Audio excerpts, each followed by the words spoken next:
Meeting of the Capitola Planning Commission. Roll call, please. Commissioner Smith? Here. Commissioner Story? Here. Commissioner Welch? Here. Commissioner Westman? Here. Chairperson Newman? Here. Please join me in the pledge.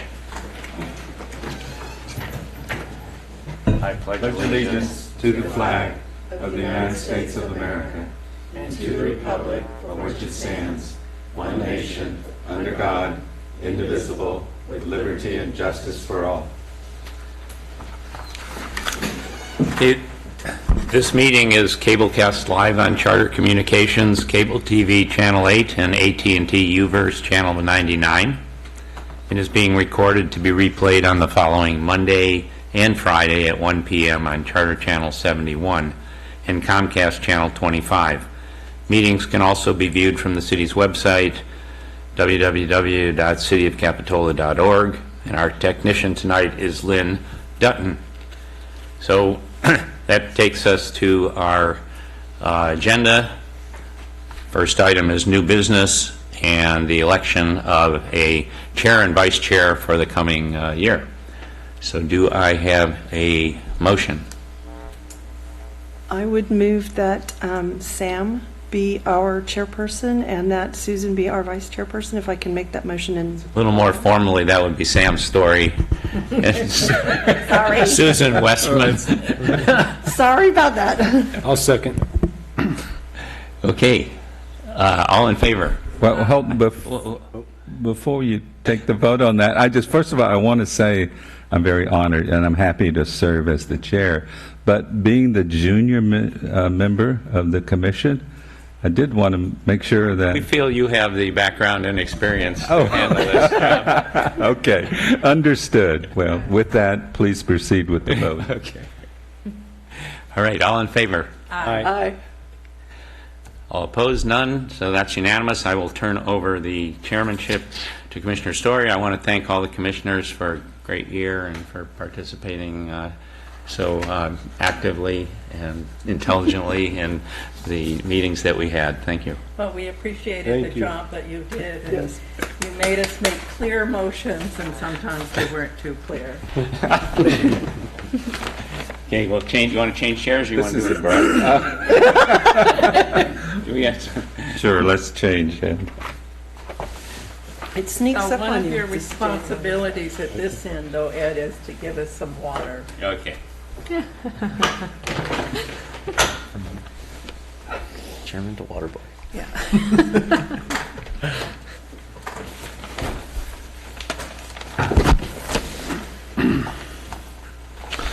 Well, that was an unexpected honor and privilege to be nominated and voted in as the chair of the Planning Commission.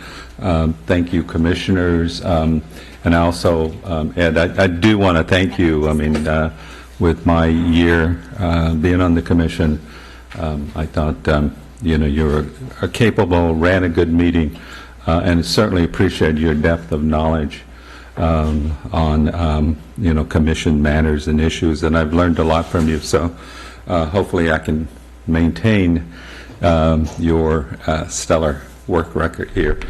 Thank you. With that, let's move on then to commission appointments. We have the Art and Cultural Commission up next, and I'm the current Planning Commissioner appointment to the Art and Cultural Commission, but I'm happy to, if there's nominations or anyone else. Are you interested in continuing? Oh, absolutely. Yes. Okay. Yeah. Then I nominate Commissioner Story for the Arts and Cultural Council. I'll second that. And there's any other nominations? Seeing none, I'll close the nominations. We'll call for a vote. All in favor? Aye. Any opposed? Any abstention? The motion passes unanimously. So then we'll move on to the Traffic and Parking Commission. TJ, you're currently our representative there. I would be more than happy to allow somebody else the duty if they would love to jump in there.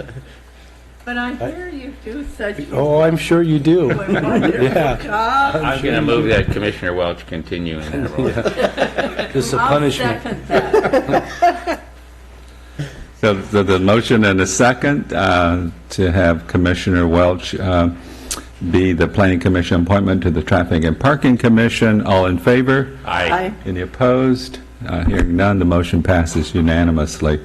Next on the agenda is oral communications, and the first item are additions and deletions to the agenda. Do commissioners have any additions or deletions and deletions to the agenda?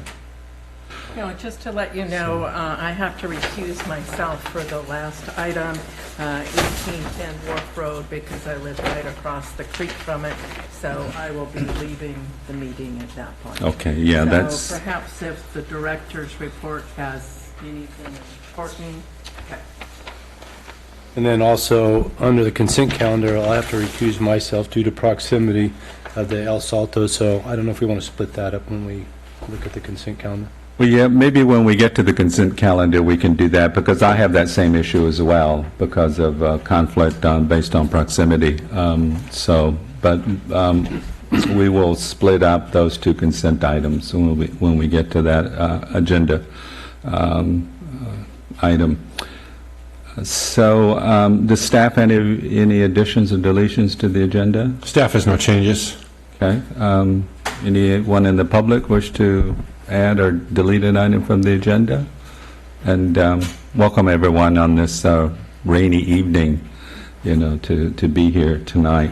The next item is public comments, and this is opportunity for members of the public to address the commission on items that are not on tonight's agenda.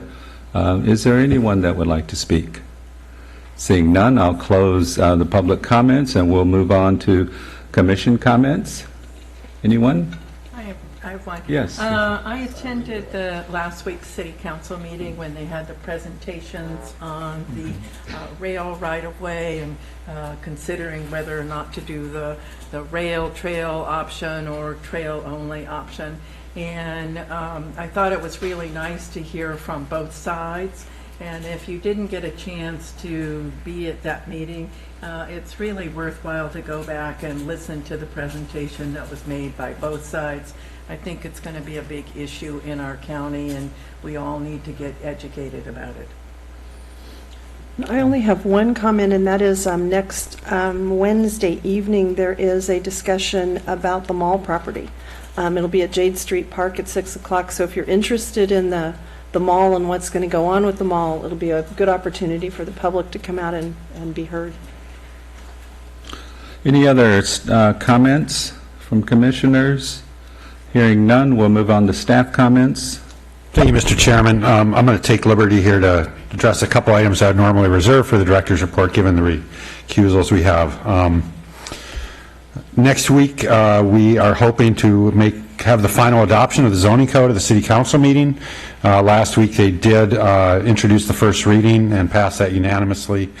So we will hear the item, and at the conclusion of the hearing, we're going to have a cake and recognize everybody's hard work on it. We would very much like to see the commissioners there, but we understand it is another late evening, so we'll understand if you don't show up. But certainly feel free to attend if you'd like to come and join us at the end of next Thursday's council meeting. Secondarily, in light of being on the cusp of adopting a new zoning code, I've been starting to work on a cleanup of the general plan. I've got a number of amendments I would like to propose. Most of them are going to be land use map changes to align with the new zoning map.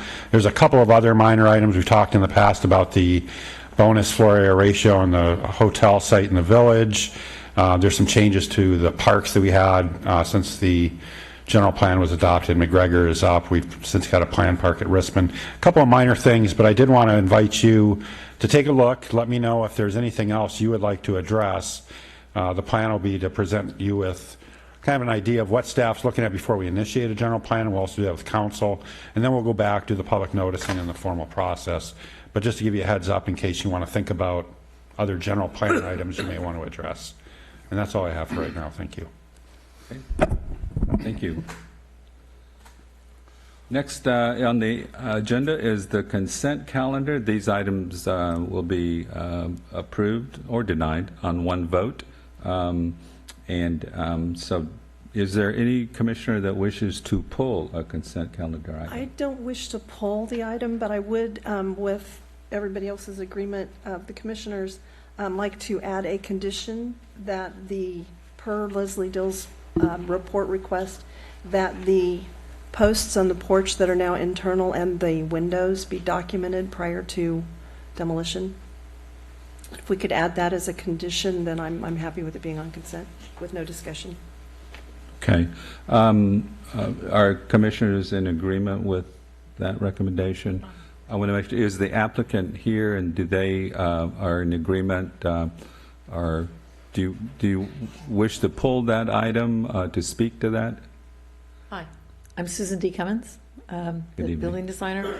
So we're talking about making the windows to the historical review correct. Is that it? Just taking photographs of the existing windows inside and the porch posts that are inside the building now. Okay. Before you demolish them, just And you want that? Okay, taking photographs and then providing those to the Capitola Museum. okay, we can do that. All right. All right, thank you. Is there anything else? Should I stay up here? Yeah, don't ask.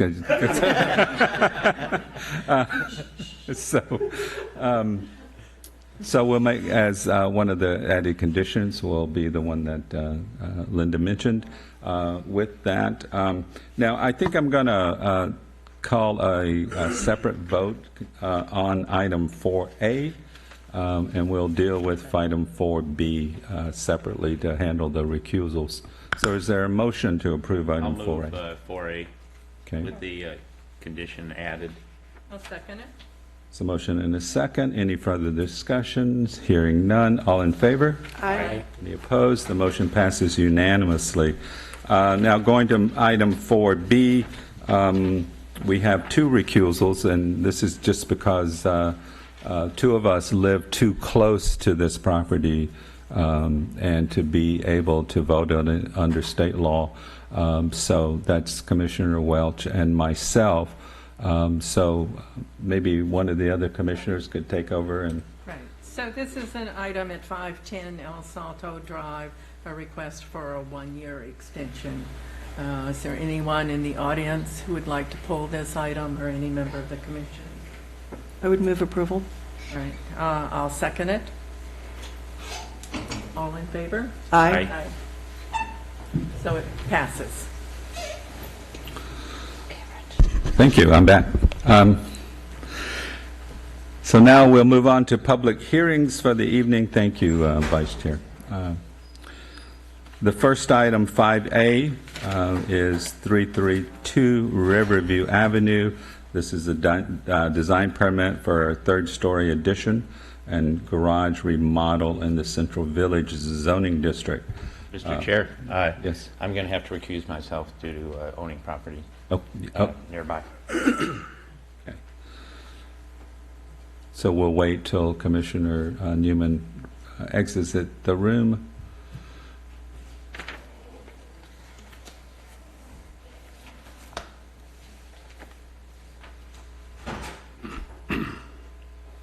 So continuing on, 332 Riverview Avenue, can we begin with a staff report? Yes, Chairman Story. 332 Riverview Avenue. The applicant is proposing a third-story addition and remodel of the first story to an existing single-family residence located in the Central Village zoning district.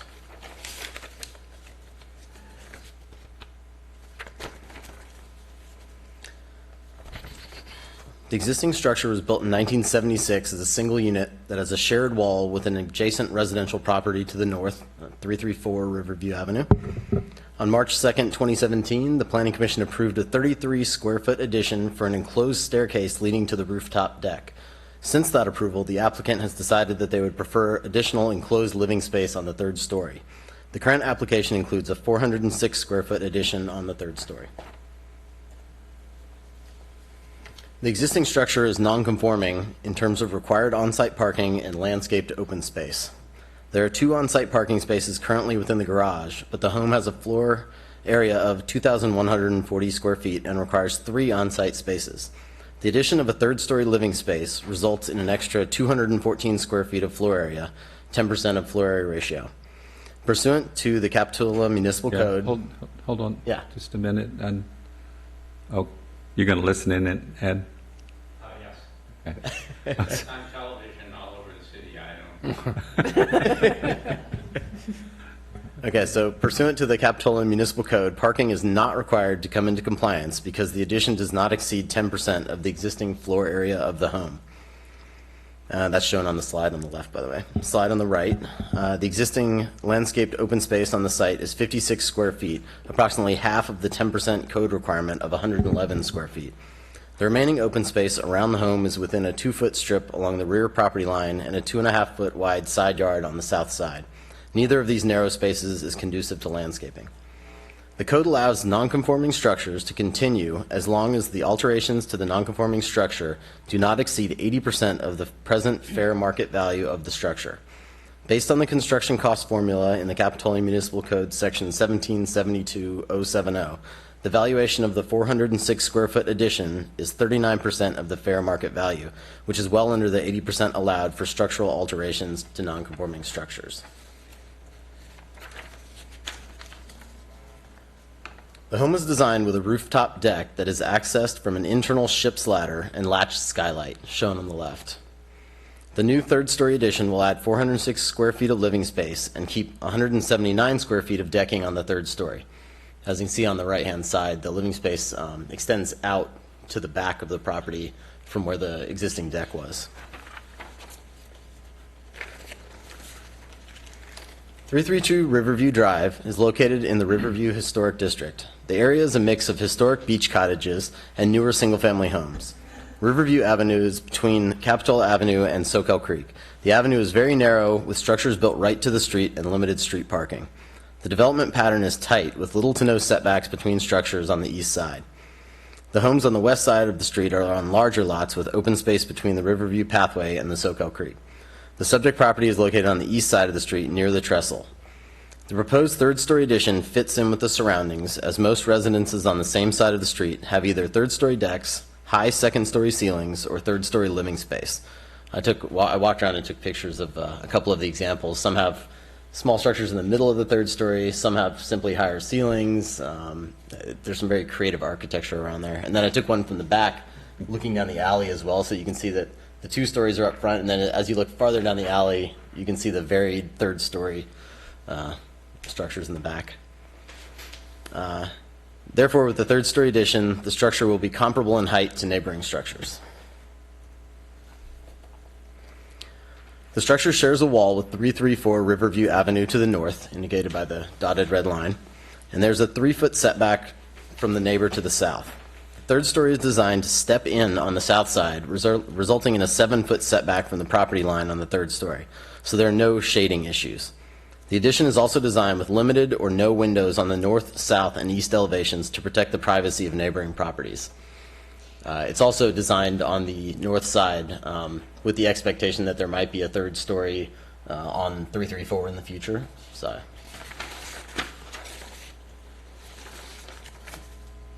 the applicant is proposing to replace the existing horizontal siding and shingles with stone on the first story and the exterior of the 2-story stairwell, and stucco siding on the rest of the second and third story.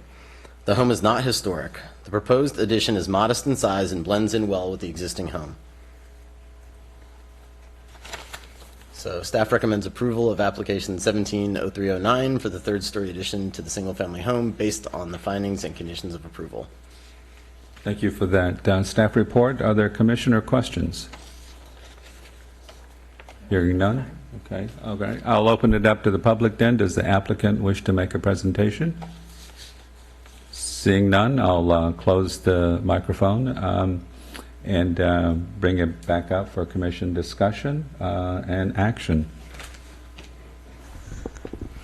I don't have any difficulties with the project. I think it'll be a nice improvement to what's there, sort of updating the existing house.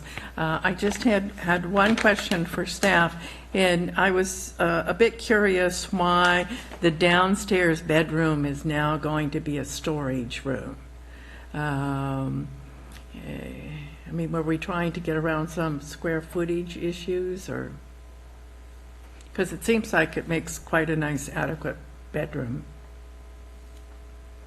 So the square footage would be counted the same within this proposal. So actually, it was one item that we'll discuss further with the applicant. They're almost better off keeping a bedroom down there for floodplain reasons. Right. Once they convert it to storage, it can't be converted back. Right. But that was in their plans and part of their plan. So we'll discuss that further with them and ensure that when they get to building stage that they want to make that change. Thank you.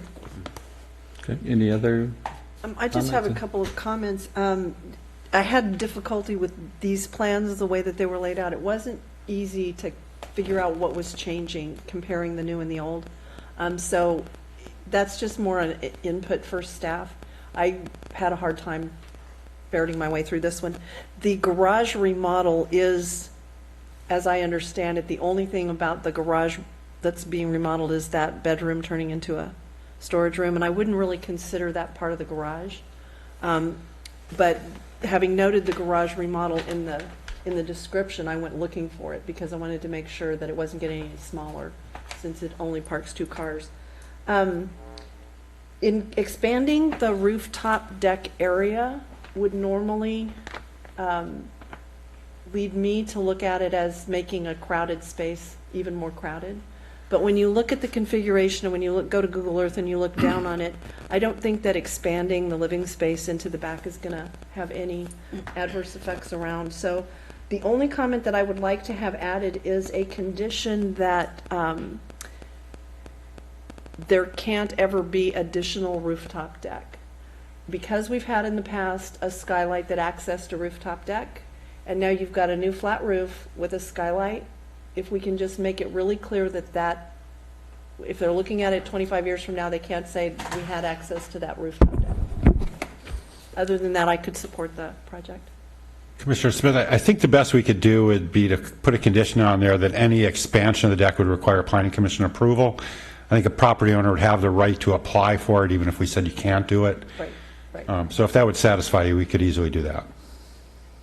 If that prevents that skylight from being an operable skylight that would let people pass through it, then yes, that would.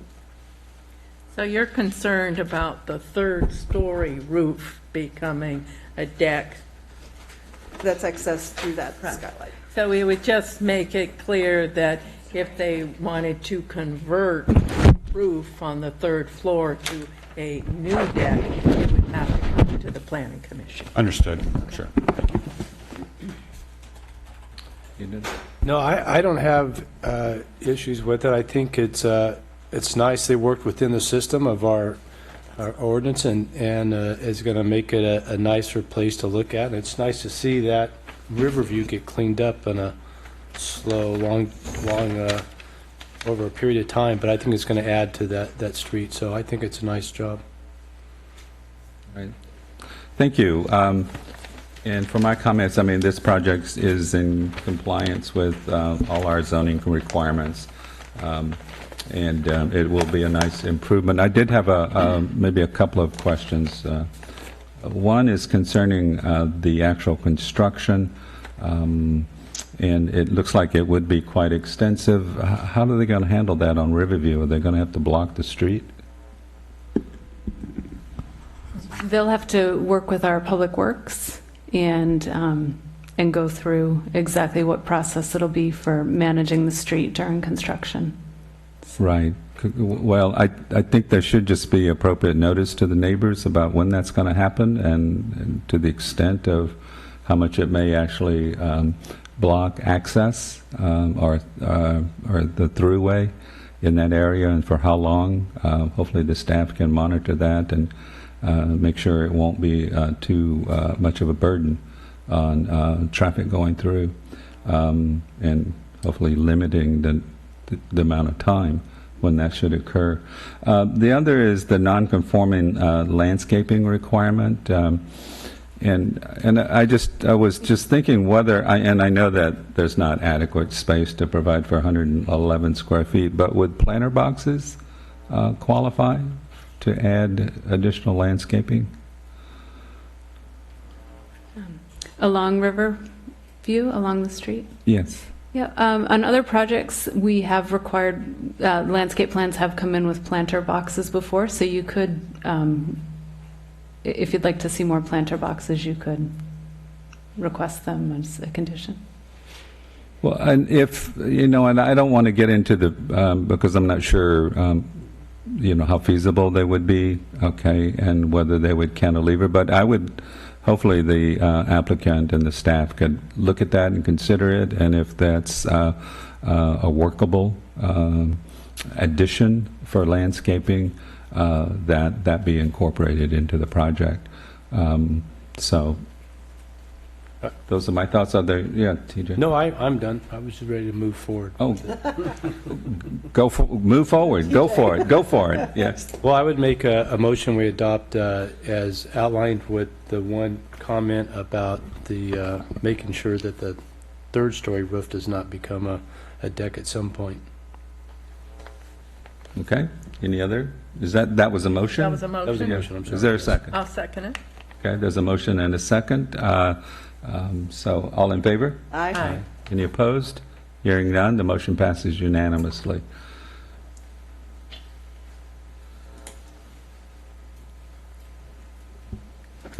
As I mentioned, I have to recuse myself for the next item, so I'll see you all at our next planning commission meeting.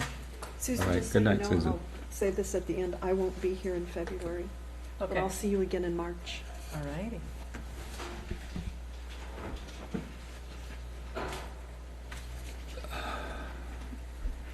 So the next item is, on our public hearing, is item 5B, which is 1810 Wharf Road.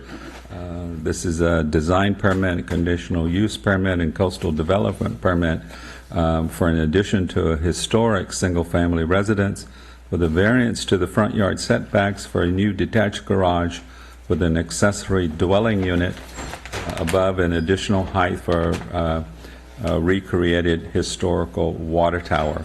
It's all located in the single-family automatic review zoning district. We'll start with a staff report. Okay, thank you, Chairman Story, and good evening, Commissioners. Before you this evening is an addition to a single-family home at 1810 Wharf Road.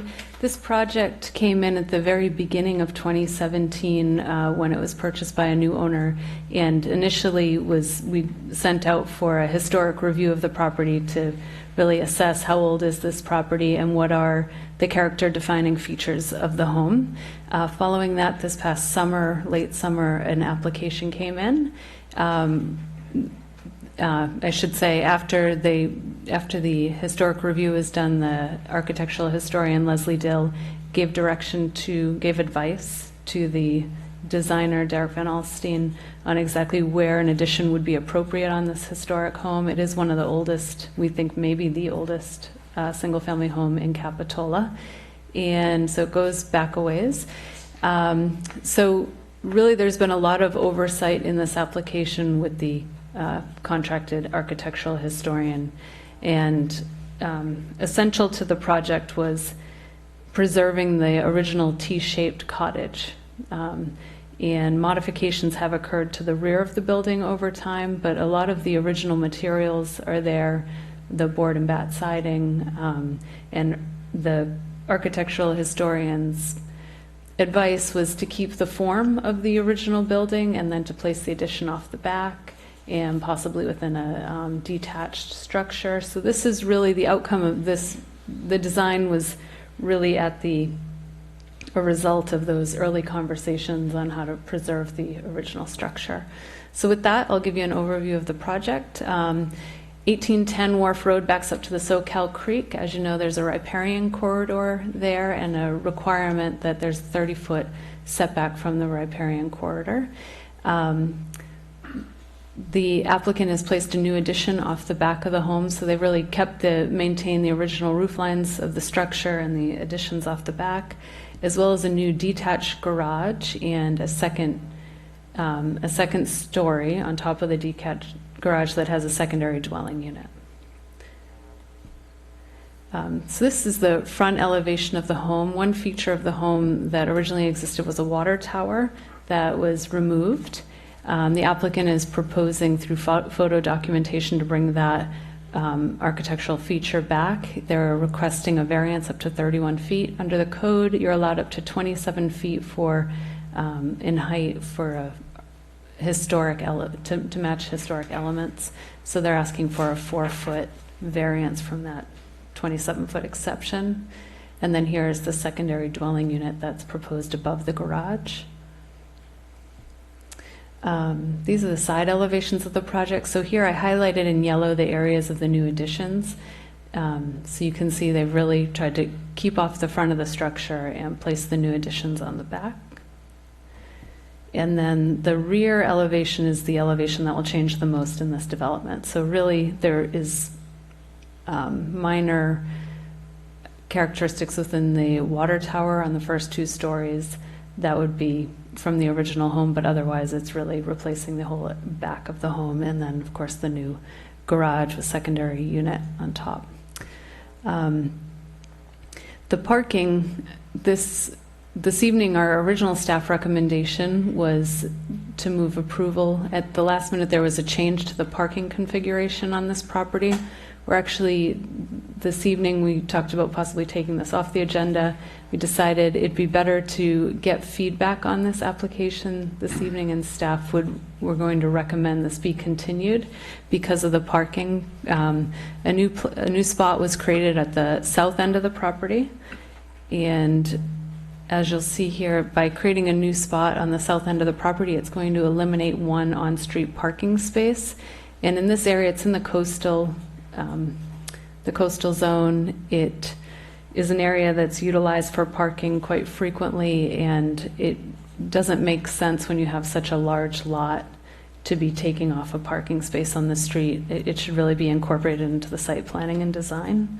So with that, you can see the home is over 4,000 square feet, and they're required 1 covered space and 3 uncovered. The current application has 2 tandem spaces within the garage, 1 space in front of the garage, and then of course the space that was placed at the south end of the property. There are different design things in terms of the garage. They're only required 1 covered space, so maybe shortening the garage to get the 3 uncovered spaces, but changes could be made to this site plan to accommodate the on-site parking requirement without taking off that space. And in speaking with the applicant about this today, they would really like to get feedback on the overall design. So I'm going to continue to go through the design, some of the challenges that are there, what they're proposing in terms of variance, and then wrap it up at the end with a few questions for direction. Okay? So the variance, there are 3 variances within this application. The first is for the height of the water tower, as I previously mentioned, up to 31 feet. The second is the overall development exceeds the 80% maximum non-conforming calculation, so requesting a variance to that. And then the setback for the detached garage is required to be 40 feet, and it's currently at 18 feet. The first 2 variants, the height of the water tower and the 80% non-conforming calculation, these really have to do with historic preservation. And the water tower is reintroducing a historic element that once existed. The 80% non-conforming calculation, the front of the home sits a foot over the property line. In allowing the home to stay in its location, it's really preserving the site, the original site and layout of this property. So a variance would be supported by staff for the height of the water tower and the 80% non-conforming in order to, for historic preservation purposes, and to set forth the goals that are within our general plan. The third request is a variance to the location of the garage. This is a unique site in that it has a very steep slope off the back. So the requirement for a detached structure is 40 feet from the front property line. And essentially by requiring that 40-foot setback, it would be very difficult to have a detached garage on this site. And so due to the steep slope, we thought that the variance could be supported because of the existing conditions of the site. and it would not be perceived as as giving them something that is not, that other people in the direct neighborhood are experiencing under the same zoning. All along Wharf Road, the homes are closer to the street because of the steep slopes that go down to the Soquel Creek behind. And now I'll go into the secondary dwelling unit. The secondary dwelling unit is a 2-story element, board and bat. First story is garage, second story is the secondary dwelling unit, and as you can see, there's a deck proposed off the back of the unit. The current code for a secondary dwelling unit, it's limited to a single story and not taller than 15 feet. The front yard setback would be the same as the primary structure, which on the second story would be 20 feet. Side yard setback of 5 feet and a rear yard of 8, so they're exceeding the single story height. This evening, in the staff report, we raised that the Planning Commission can either require a redesign to remove the detached second story because it's not allowed under the current code, or as you know, there's been recent legislation updating the secondary dwelling ordinances requirements from the state level, and our current code is out of date and not in compliance with the state regulations. The new code is about to be adopted next week, but then it's going to have to go through the coastal process, so we're probably at least a year out from this taking effect. So the Planning Commission could also direct staff to make a finding that the city's current regulations are overly restrictive and therefore inconsistent with state law, and at that we could apply the draft standards that we have because of it being inconsistent with state law. So under the future code, you'd be allowed 2 stories up to 22 feet. The front yard is, the front, side, and rear yard standards are, well, front and side are the same, and then the rear yard, there's a 10-foot setback requirement, which this well exceeds. I think it's about 80 feet from the setback of the rear yard.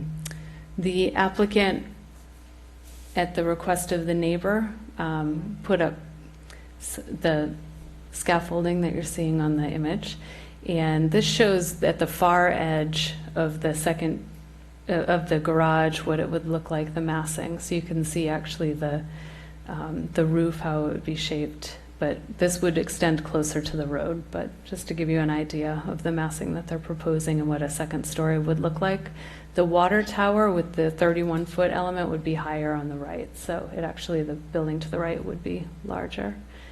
And this is the windows of the neighboring property, just to see how that relates. So staff is recommending a continuation to the March 1st, 2018 meeting so that the applicant can revise the on-site parking and not impact the street parking. And we're also requesting that the Planning Commission provide the applicant direction on the proposal, specifically the direction on parking, the variance requests, and also the secondary dwelling unit, if they should require a redesign without a secondary dwelling unit, or support making findings about the city's current regulations. And then fourth, they'd like to hear more. There was a condition by the historian that they would like to see, the historian recommended that the home be preserved in place and the walls stay in place while they're doing the doing the addition. The applicant, I'll let speak to that this evening of the what they're projecting in terms of having to replace walls and exterior materials, but they'd like to get some input on whether or not a reconstruction project would be acceptable. We actually take down the walls and place materials back onto the walls, or if it needs to be preserved in place. So with that, I'm available for any questions. Other questions? If I could, I just want to clarify, the height allowable would be 27 feet and not 25 feet, right? Correct. So the zone height is 25 feet, but there's an exception for historic structures up to 27. Thank you. Any other questions, TJ, Ed? Could I get clarification about on item 3, the second bullet? a finding that the city's regulations concerning the second story and the ADU is overly restrictive. But then it says, therefore inconsistent with state law. So it would seem, if that's the case, then how could we enforce not? Are you saying that the state law allows them to have a second story? So It does, and it's just our... Not necessarily. So the state code passed legislation last year, as I think we've discussed when we were going through the zoning code update, that significantly relaxed development standards for ADUs to promote development of more affordable housing. As part of that, agencies throughout the state are required to relax their own ordinances and standards, and we've done that through the zoning code update. You and the city council have relaxed standards to a great deal on secondary dwelling units, including the provision to allow a second story unit. The ordinance today does not allow it, but when we were talking with the city attorney's office about, for example, the lot size requirements, could we keep a minimum 5,000 square foot lot size, or would they be too restrictive? They said, well, let's take a look at how many lots you have, and so we did a lot of analysis on that to determine, well, does this allow enough development potential of ADUs? City attorney was satisfied that they did. We didn't specifically look at the 1 versus 2 story difference, but I think it would be reasonable if this commission said, well, we've already relaxed our standards, they're just not adopted yet. The state has told us to relax standards, and so this would be keeping it with state law. And I would compare it to our old wireless ordinance. As you recall, our old wireless ordinance didn't allow wireless facilities, I think it was within 2,000 feet of the coast. And that was in conflict with federal law. And for a long time, we sort of ignored that because we knew it just wasn't compliant until we got sued and had to change it. So I think this is somewhat similar in that we have state law that trumps local ordinance. We're in the process of updating it. And so I think the commission does have some discretion to say yes or no to a second story based on that. I don't think you're required to, but I think you have that opportunity. Okay, so we wouldn't necessarily be in violation of state law if we were to deny the second story. No, not necessarily. There's nothing in the state law that says you must allow the second stories. You just must allow enough opportunities to advance affordable housing goals. And I think we could make that case either way. Okay. You know, I was thinking maybe there's 4 points up there that I think that maybe staff and the applicant are looking for direction on. Maybe we could take each one in order, starting with the parking issue. Yes. Should we have the public hearing? I was going to address that same issue, but I thought I'd wait till after the public hearing. Oh, good point. Thank you. Well, maybe I'll open it up to the public now if the applicant wants to make a presentation and maybe speaking to these 4 points that.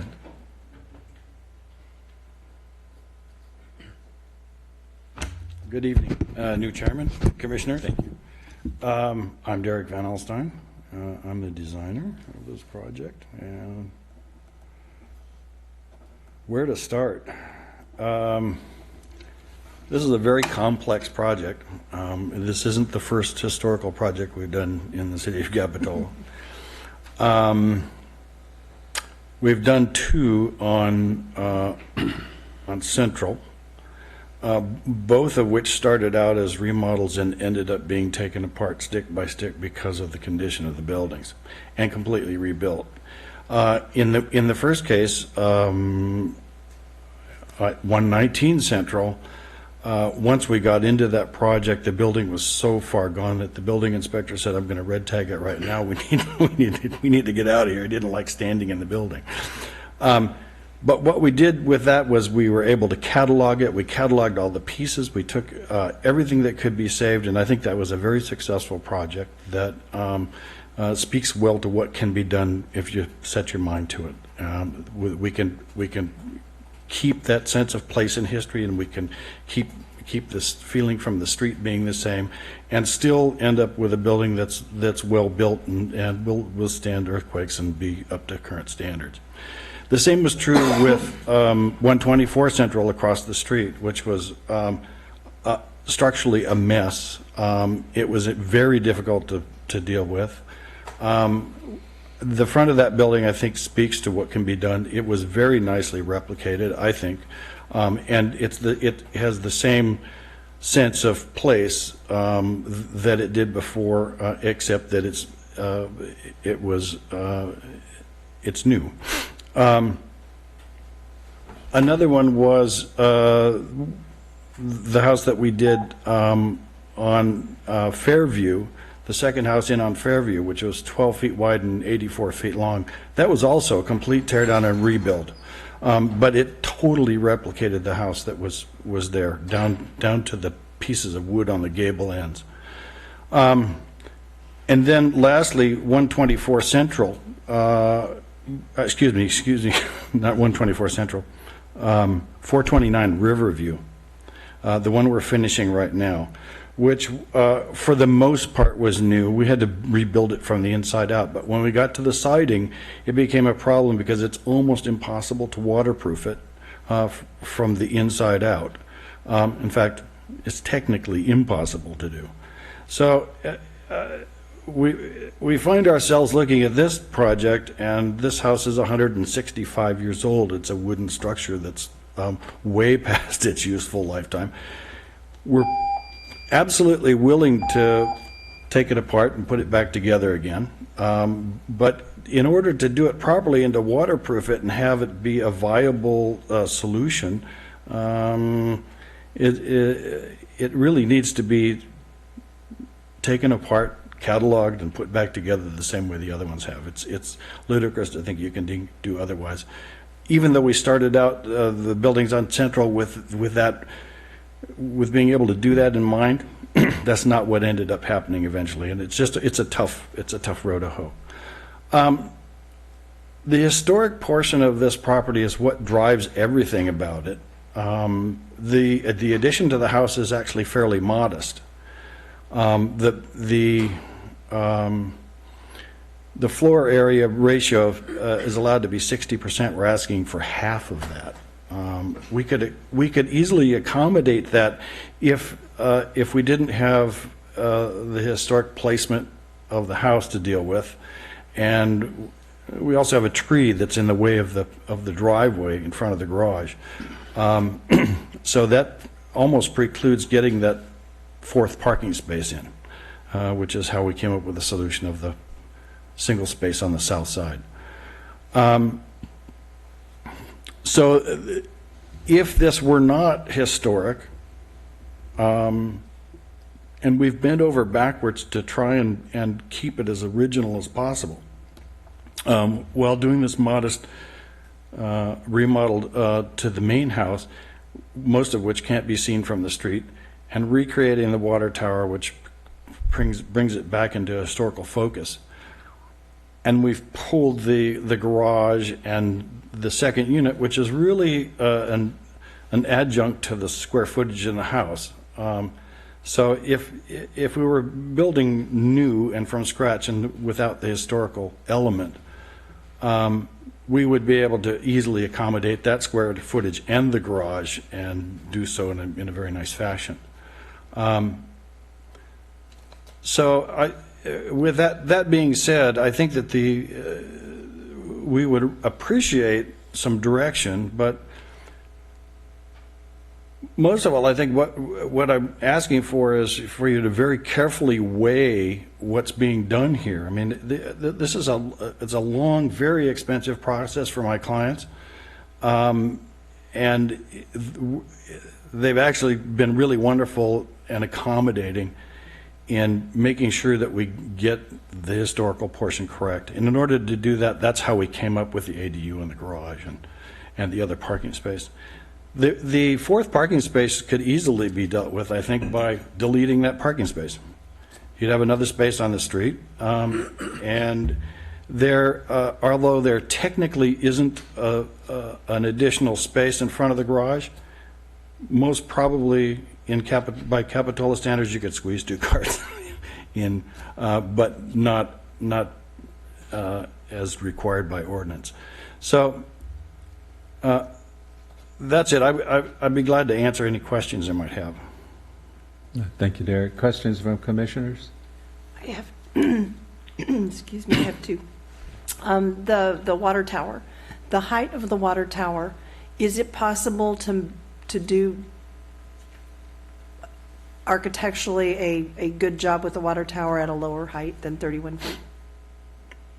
Yes, but it wouldn't be historically correct. So the photograph, I've seen two photographs that include the water tower. Right. And those photographs are clear enough that they dictate a 31-foot. You can scale the windows. So what we did was we actually downloaded it into the computer and scaled it out, and scaled the windows out and blew it up and scaled it out. So we can figure, I mean, I think it's actually within inches of where it was originally. Okay, the reason that I ask is the Lent property has a water tower similar, and it was still standing, so they had a really good idea of exactly Right. its height, but it's only 28 feet high. It's not 31 feet. Yep. When I look at the massing of 7 feet in addition to what's marked out there now as the top of the ADU, that's a pretty massive water tower.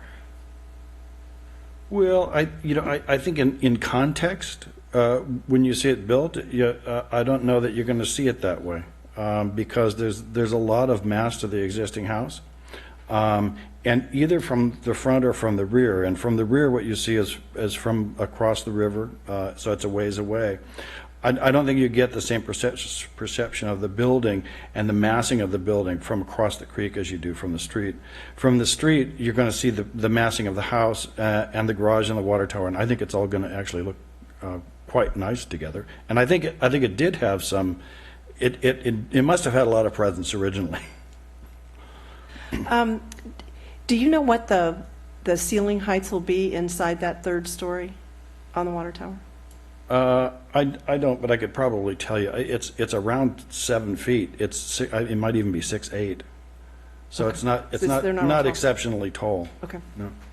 I'm not an architect, and when I look at plans, sometimes I have a hard time picturing things in three dimensions. So yeah. I appreciate that. The other question on the ADU, the height of the garage ADU unit is 23 feet? No, it's 20. 23 feet, 8 inches. 23 feet, 8 23 feet, inches. 8 inches. Thank you. Okay. And to anticipate your next question, could it be brought down to 22 feet? Yeah, probably. Okay. I was going to be a comment, not a question, but thank you. I don't have any more questions. Okay, thank you. Any other commissioners with questions? Yeah, Ed? So this might be more for the owner, but I don't know if the owner's planning to speak, so maybe you can help me with this. I'll do my best. I'm going to speak to the point number 3, second dot, that Commissioner Story brought up later, but one of the alternatives is to wait and do the ADU when the new code section is finalized. And how is that as an alternative for the owner? I don't think it's a realistic option. I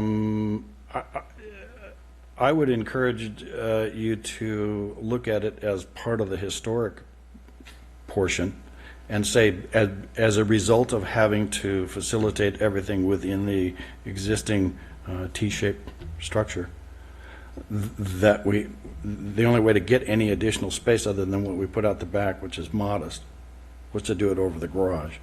So, I mean,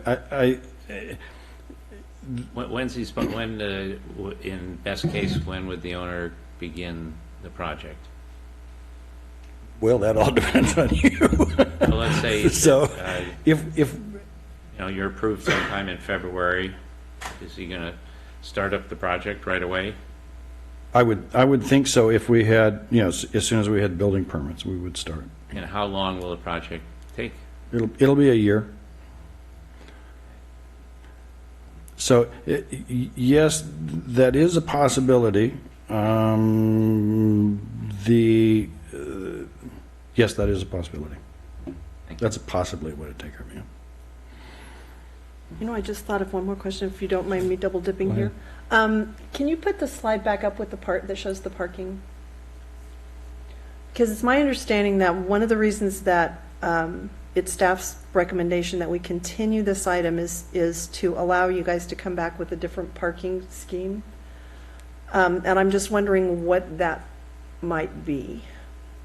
We've circled the wagon around that a number of times from the beginning of this project. The problem is that there's a huge tree out in front of a garage, and the neighbors don't want to lose any of that on-street parking. So there's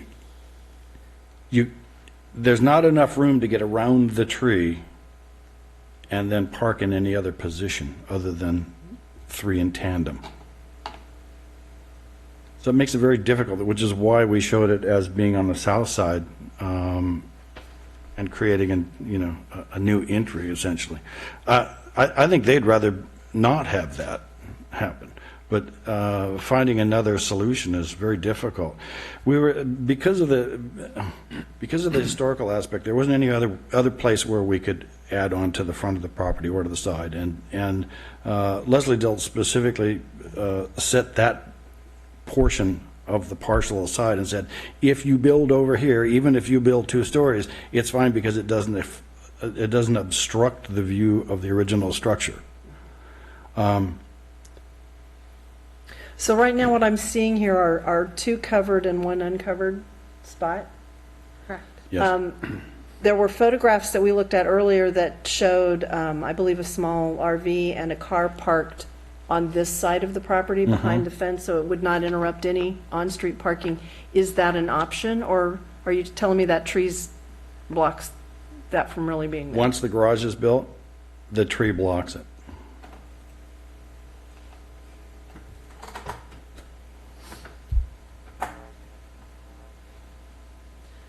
And there's no way to make the garage, to configure the garage so that you could pull in and around that tree into that space off to the right, where you can see the front end of a car now? Well, then we get into another issue.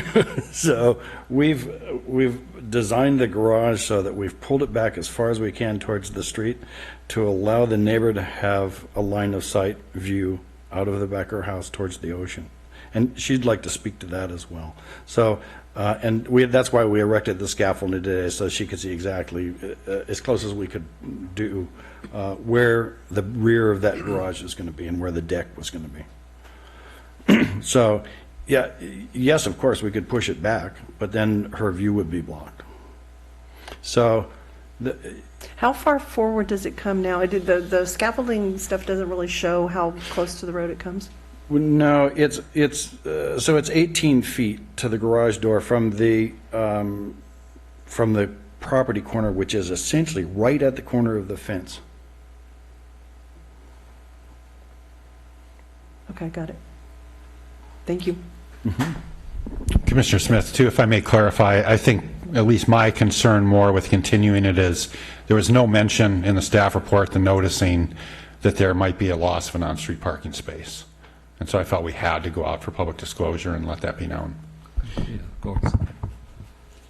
Chair, I have just one quick question. Derek, do we know who the contractor is? No, not yet. Anything further? Ed, you can? Okay. Thank you. Could we, thank you, Mr. Alstead. Can we go back to the story poles that were, the scaffolding that was put up? And so I understand that just went up today?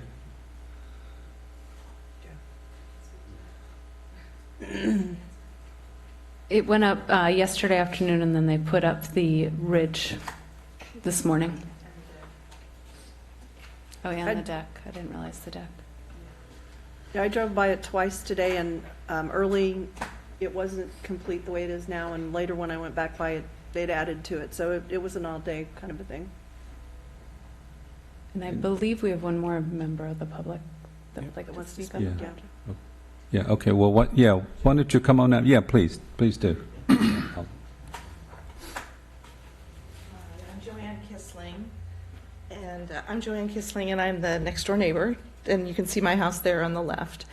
And I've emailed you and sent pictures, and I had to wait until the scaffolding was up. I thought yesterday's scaffolding was all we were going to have, so it came in a couple of pieces. But I just want to recap what I said in email, which is, I think it's fabulous that this historic home is going to get restored, and that, you know, a really long neglected home is going to become a nice place to be again. So that's all goodness. The only thing is that the ADU at 2 stories is going to run the entire length of my house and be just basically a solid wall blocking light and view that's currently there. And the deck off the back also, and then it also blocks some of the view to the ocean, and the deck especially. So, I mean, personally, it would be great to not have a second story on it, but I understand all the issues that Derek has put forth, and you know, so I understand the pressure that Ben and Marta, the owners, are under, you know, to get the most out of the property with the constraints that they're under. So, but having said that, you know, the view blockage just feels excessive. I sent you photographs so you could see and compare. I didn't know that we could submit them for show here, or I would have been able to put that here for you. But, you know, my desire is if there is to be this two-story unit, that at least the deck could maybe be moved to the front. I don't know. It's hard for me to visualize because the scaffolding is only partial. But, you know, to do something about the deck, to have translucent glass on the north-facing side, which is what I've done on my north-facing side, because the light comes in from the south. Typically, that's, you know, that's the big issue. Also, ideally, if the tower goes to 3 stories and has the windows on it that are proposed, you know, it'd be nice to have translucent glass there as well. And especially my fear is that this ADU become a rental unit, or a vacation rental unit, or an Airbnb or something like that, where you're going to have partying on that deck, and it's right outside the master bedroom of my house. So that's really the crux of what I'm suggesting, although there may be other creative options here, and I'm open to negotiating that. I did want to mention something. Someone said that the scaffolding was put up at my request, but actually Ben and Derek had offered that last summer, but then it got, you know, this all kind of came together, like I didn't even see the plans till Friday, so I just wanted to say that we've been trying to work together on this. That's it. Thank you. All right, thank you. I had a question. Oh, questions, yeah. Kisling. Am I recalling correctly that your house was remodeled a few years ago?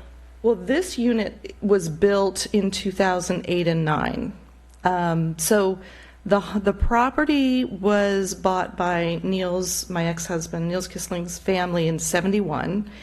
And there was, you know, the older home, which is still at 1820.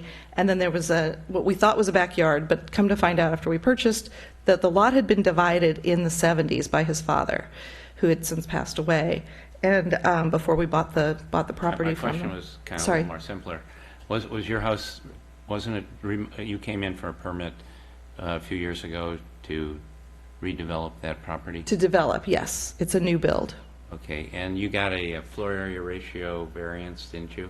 Well, I was asking Niels about this. He said the only variance that we got was the request, as you know, as Yeah, no, we've I talked remember about, that to move it hearing, forward on the lot.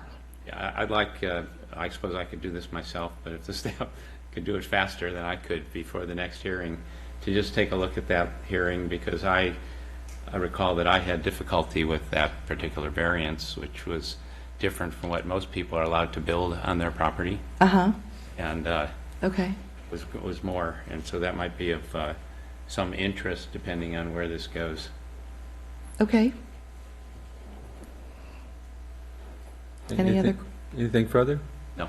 Okay. Right. Thank you. Any other members of the public wish to speak on this item? Seeing none, I'm going to close the public portion.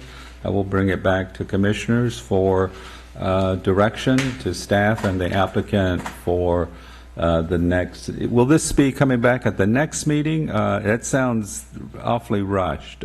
No, March 1st is what we're requesting, because March the next 1st. meeting's only 2 weeks away. We need to notice it correctly in the paper. Okay. Mr. Chair, I liked your idea initially before the public hearing, that we'd kind of go through those bullets one at a time, maybe? Yes, yeah, I thought we would do that, and not to preclude if commissioners have other items, okay, that they want to reference, but let's start with the request for the parking variance, and I think I want to assure well, the public and the applicant that nothing that we say here tonight is going to, I think, bind us. These are just guidance. And that the final decisions will come at the March 1st and will be subject to other input, other testimony, and other information that we may receive at that time. So with that, if commissioners have comments on the parking item? Yeah, my initial reaction to this new parking space is that it's shooting ourselves in the foot here. We're basically taking away a public parking space on the street and giving it to the property to use. I would rather see a variance to 3 parking spaces than do that. Yeah. Any other comments on that item? I would agree. I'd rather not see us, I'd rather see looking towards a variance as opposed to, or another option on the property, you know, some way of getting around that tree. There's a lot of room towards the front of that house, so. I hate giving variances for parking, but I have to agree. And if you put that thing, your slide back up there, I think that I was, earlier when I said I see 3 parking places, I did not see the 4th parking place. And it is at the other end, so that's where the street parking goes away. It doesn't go away up by the tree, because that's landscaping in front of there. Okay. Yeah, and I think I would concur with the statements being made about parking. But however, if there is going to be a variance, I would want to be assured that it meets the criteria of a variance without being a special privilege. So there has to be the demonstrated findings for a variance. Otherwise, the parking should be located on the site. Anything further on that item? Then we'll go to item number 2, which is the water tower height. I'm usually the first one to jump up and down and say that historic, preserving or restoring a historic characteristic is really a great thing to do. In this case, I read Leslie's early reports, and it was feeling to me like the water tower wasn't part of the original structure. It was there at some point, and then it was hyphenated in. It kind of got built in, and the 3rd story hasn't been there for so long that my concern over the height of 31 feet weighs heavier on me than the value of having the historic element there.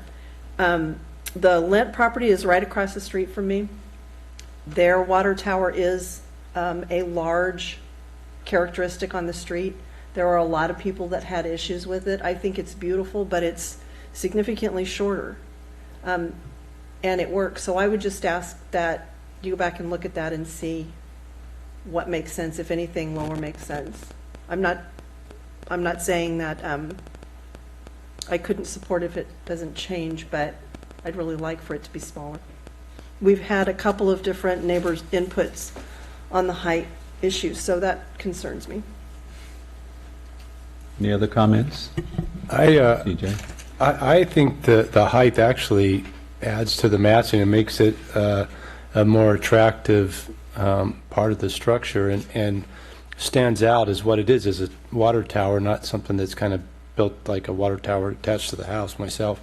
And I don't know that the massing really takes away from any view shed or lighting from other properties. I think it's located in a place that makes it a great place to do that.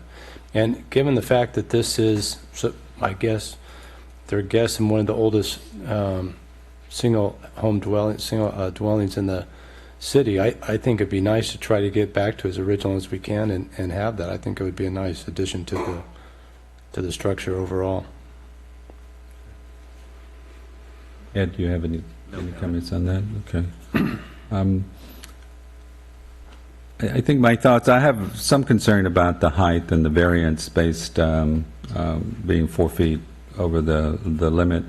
However, I understand trying to bring back and preserve historical elements.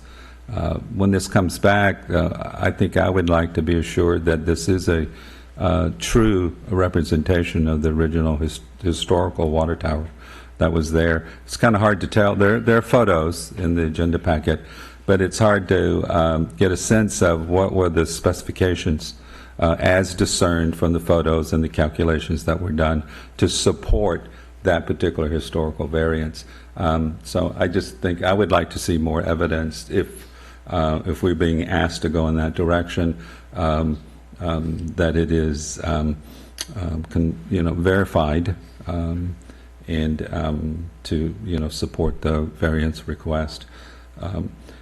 And I'll just put out there now that I do have concerns about the overall massing of the front and with the combination of the water tower and now, but then also going to the next item, which maybe we can deal with. And I'll maybe just to lead in with that, I am having great difficulty with the second story ADU, and I'm not. I don't see the justification for a variance if that's what's being asked for here. For why that needs to be the case. So I would like to see that maybe brought back and more focus put on the reasons for that particular variance. With that, I'll ask if other commissioners have comments on and guidance on item number 3. So I do. I like the concept, the substance of the proposal as to the ADU and the second story ADU, and we can deal with some of the issues as to how it affects the neighbor, perhaps. I'm uncomfortable with the proposed process here of our declaring our ordinance inconsistent with state law, therefore we have no ordinance and we can do whatever we want. It just seems like a slippery slope to me. It seems like it's beyond our pay grade, and that's why I wondered if the other alternative of waiting. We have a lot of provisions of our proposed zoning code that are different from our current code, that people come in and they're having to comply with our current code, and are we going to start going down the road now of saying that well, there's a new code coming up and there's some state laws and so forth, and I just don't think we should start doing that. And if we can avoid it and still get this built, I think it would be great. Commissioner Newman, I can assure you that's not going to be staff's perspective. This was a rather unique case in that we did have kind of a competing state legislation in place and an ordinance amendment that wasn't going to be effectuated. And I think the reality is that the zoning code update probably won't go into effect in the coastal zone for years. I think 1 year is overly optimistic. So there is going to be a stretch of time. And I would also add that I think the applicant initially approached us with a variance request. And I felt very strongly that a variance was an inappropriate process to lift a prohibition. Because our code makes it very clear that second story ADUs are not allowed. And I just didn't think a variance was a proper procedure for that. If we take the position that their state law encourages ADUs and our code is restrictive as to ADUs, there is no end to that argument, basically. Every ADU application can make that same point, regardless of what provision they don't comply with. And well, anyway, I don't mean to argue with you, but No, I totally understand your position. I think this was sort of a creative interpretation by staff to say, well, here's one way where the commission can approve it because we don't think a variance is appropriate. A rezone isn't possible in this case. Yeah. So as one way for the council or the planning commission to consider it. And I would also add, I think we have 3 other applicants either in process or have been asking us for second story ADU. So it's something that we did kind of want to get a read from the commission. Is this something that you would entertain? Because we have a lot of people that are banging on our doors asking for them. Is there any way to just amend that portion of our,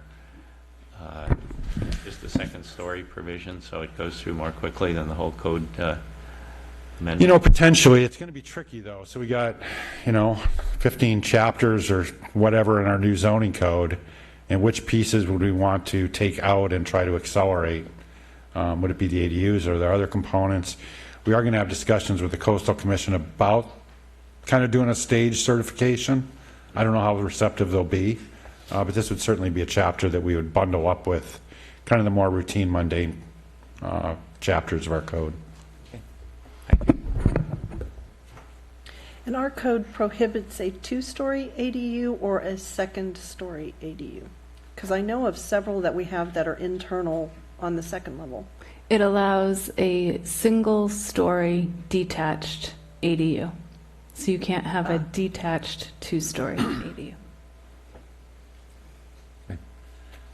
For me, the secondary dwelling unit is an interesting one because I agree with everything that Commissioner Newman said.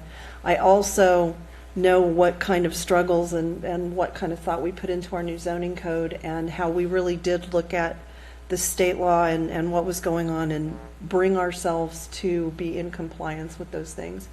I have a really hard time even thinking about approving a second-story ADU that doesn't meet what would be our code coming forward. So the 22 feet would be a hard stop for me. TJ? Yeah, I agree that it's a stretch, and then once we make this exception, I like the way we developed our new code that adopts this concept of ADUs over a detached. I'm all in favor of it, but making exceptions now, it's like, then where do we start with our new code? Because there's all kinds of things in our new code that I'm excited about, and I think it's going to help the city. So I'd be hesitant to find an exception there. I think the design is good. I think it goes well with the rest of the structure. I think it's a beautiful design. I think it's nice that they moved it as far forward as they could to allow the view shed and lighting for the neighbor. But I would agree with the commissioners on the rest of the as far as it not being on our current code and the height, I think we can work on it. I'm going to call this double dip night because I'm going to do it again. The other thing that I would comment on is the second floor deck. As we get more ADUs and they become living spaces, I think we need to be very, very careful about the second floor decks. And they need to be on the front of overlooking the street, overlooking a park, overlooking an empty place, and not, affecting the neighbors. Okay. Anything further on that item? Hearing none, let's move on to item number 4, reconstruction versus preservation. I'm going to jump right in here again. Having lived through the Lent property and some of the other ones that Derek mentioned, I completely agree and support his position that it can be done so that you get the historical characteristic, you get your elements back, and you still have a good structure. Leslie's report and her requirement for that section 6 is for rehabilitation.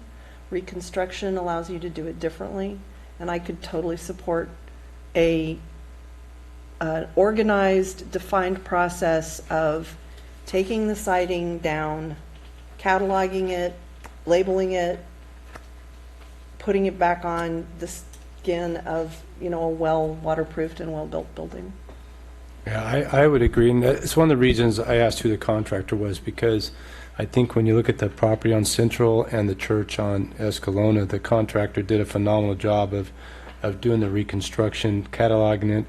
He was very analytical in the process, and I think he did a great job of doing that. But having said that, who knows who the contractor is going to be? Are they going to have that same knack for making sure that everything is cataloged so well and done in that magnitude? I So. think in this case, you've got an architect who's going to stay involved enough to make sure that part of it happens. So I'm persuaded by Derek. Yeah, I mean, I have no problem with that. I'll just comment that our awareness of history and our appreciation of history has really changed since I've been around.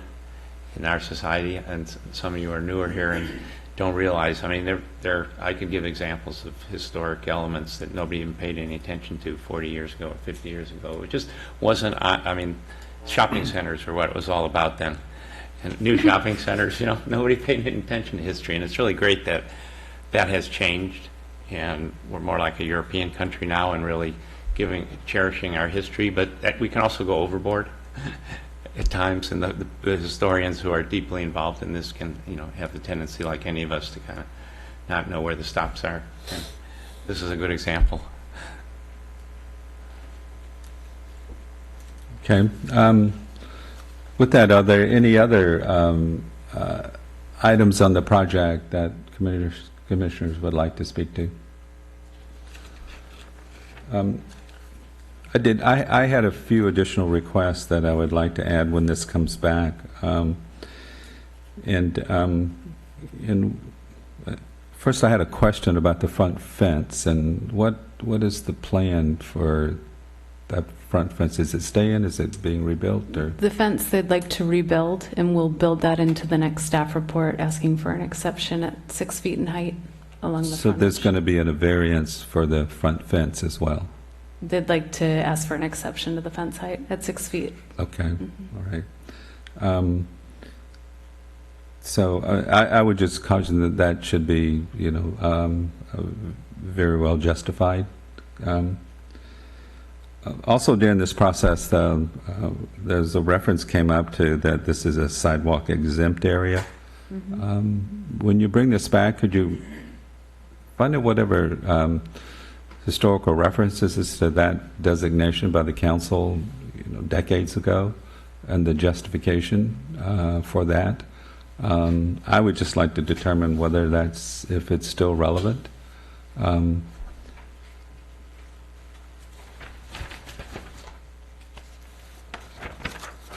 Also, the condition says that the landscaping plan will come at a later date. I would like to see it when it comes back at the next meeting.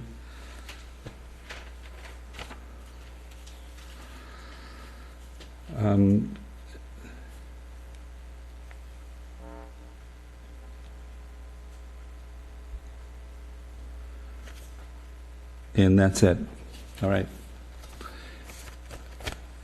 Anything further staff feels that we need to give guidance on, or? Yeah, I think if you'd like me to recap, I could, but it sounds like parking, either place it on site at the correct entrance or a variance could be considered.